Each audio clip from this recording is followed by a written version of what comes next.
Time now to take a look at the morning papers with the help of the author and broadcaster Emma Wolfe and the entrepreneur Kate Hardcastle. And we went through lots of the front pages in the last hour, didn't we? But you've been delving into the Sunday papers for us this morning. I picked out a few really interesting stories. Emma, you've seen something in the Sunday Mirror about dentists and the kind of huge backlog that the pandemic caused.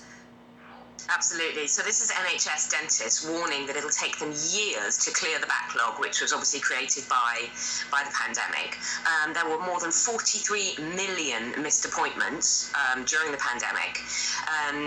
COVID restrictions. Obviously, dentistry is a very, very face-to-face kind of appointment, and so COVID restrictions really limited the number of patients that they could see, and there are major recruitment issues, major retention issues within NHS dentistry, and in some areas there's effectively pretty much no NHS service at all because of the shortage of dentists. So there's real concern over this. I don't think the UK is particularly known for having fantastic teeth. I've had American friends being very rude about British people's teeth. So obviously, you know, NHS dentistry, we've seen actually in recent years concern over children's teeth as well. And around 3,000 dentists were lost during the lockdown. So yeah, action is needed on this, and there's a real crisis within dentistry. Well, yes, and God, it reminds me of some of the horrendous dentistry stories you heard during the pandemic where people couldn't get to a dentist and were trying home improvements, you could say. And Kate, this ties into the cost of living crisis as well, doesn't it? Because if anyone is desperate, private dentistry is extremely expensive. It is, and we've actually got to look at the bottleneck and find ways in which we can evolve and move on from that. Same with the NHS, health is health. What I will just say about the comment, though, as someone who has lots of comments about her teeth by appearing on programmes like this, it's all about the health for me, not the aesthetic of the teeth. I think teeth are all right to be natural too. Absolutely. And let's move on, Kate, shall we, and delve inside the Mail on Sunday, because there's a story about schools, and the headline is "Half of Teachers Don't Mark Pupils' Books." I think if you take a look at any monitoring that's done of teachers, it's always like 80-90% of them under considerable stress. And in the main, I think they do a phenomenal job, and where would we be without them? But this is quite an interesting conversation. A lot of authorities, a lot of schools have looked into just how much pressure teachers are under to individually take home and mark all of those books. And it does make sense that that's a huge burden at the end of a week when you're trying to engage in real life with the pupils in schools. But the counterbalance to this is obviously that a lot of parents and some associations, in what the Real Teaching Association being one of them, suggest that actually, is it taking away that personalisation? Is it taking away that comment you might get that really might G you on and boost you as a pupil?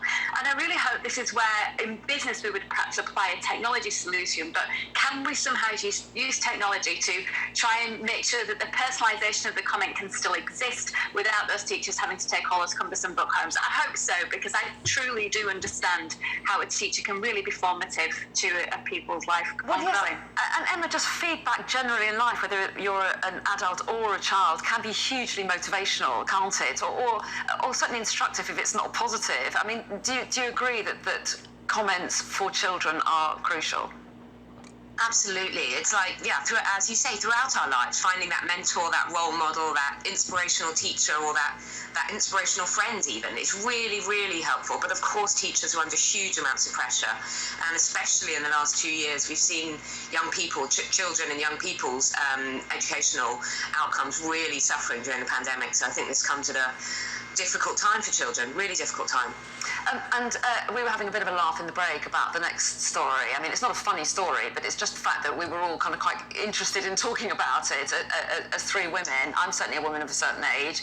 This is about the stars that are coming out and talking about menopause, and I think they're actually, some of these famous names are going to go to Parliament tomorrow, aren't they? And they're really raising the profile of the menopause and what some women suffer and how it affects their working lives as well as their personal lives. Absolutely, and I mean, we've seen a fantastic campaign recently in the Times with Mariella Frostrup talking and writing about it lots. But menopause has long been this sort of dirty little secret, which frankly only affects half of our population. At the moment, there are 13 million women in the UK going through either menopause or perimenopause, and yet it's still taboo. It's still something because it's a woman's problem, because it's sort of something a bit shameful, which it shouldn't be.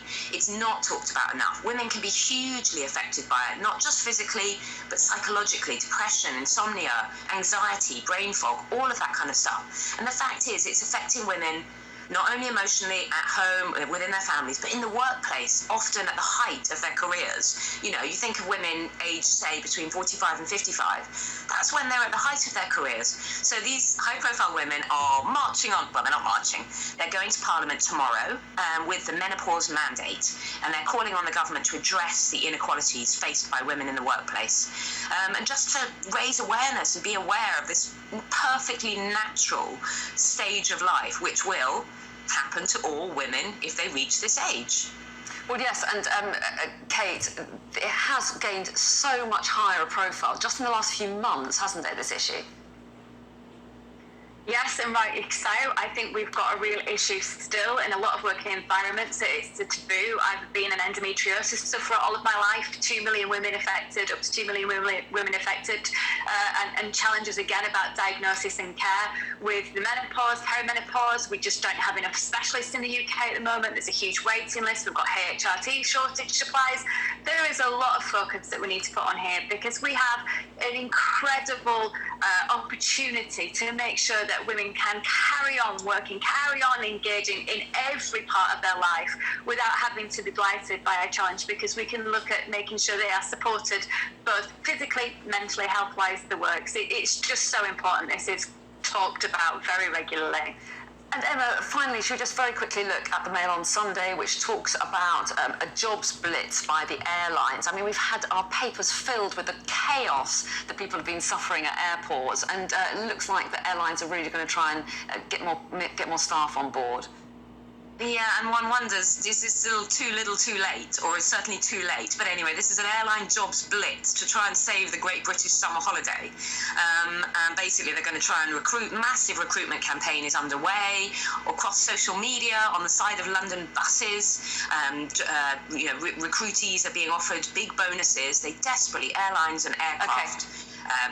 Companies desperately need thousands, and we need cabin crew, we need baggage handlers. We must leave it there. I'm so sorry to cut in. Emma and Kate, we must leave it there. Thanks both very much indeed. Stay with us. Top stories next.